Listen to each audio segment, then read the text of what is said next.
net 'n klein gevalle studie wat ek graag met julle wil deel, as dit nou reg is. Hmm. 'n ou studentemaat, miskien sal jy hom ken, Melody, Johan Duisel. Hy was toe ons nog geswat het op die SR gewees, heel voorsitter en altyd baie laf, nou nog. Maar in elk geval, hy het 'n beroerte gehad so rukkie terug.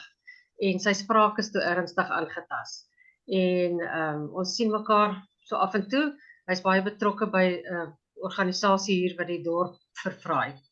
En toe ek hom nou sien en ek hoor hoe aangetast is sy spraak, toe sê ek vir hom, "Janie Johan, en ek vertel toe nou vir hom van senior mind moves en die mondoefeninge en die handoefeninge, want my kop werk toe nou vir spraak. En ag, hy lag my toe eintlik uit en hy sê toe vir my, "Ag man, wat se nonsens is dit nou?" Maar hy doen toe nou wat ek vir hom vra, maar so asof hy nou sê, "Ag, dis nou sommer bog hierdie, jy weet." En elke keer as ek hom sien, ek het toe nou gemaak dat ek hom nou meer gereeld sien, heeltemal informeel, sommer net as ons mekaar nou raakloop. En toe kom hy agter maar dit help vir hom. En hy het toe vir my vertel dat hy dit tog hierdie simpel goed nou maar gedoen het en so aan. En dit was nie 3 weke nie. Toe is sy spraak heeltemal normaal. En hy sê vir my, sy dokter het vir hom gesê hy is regtig waar verbaas.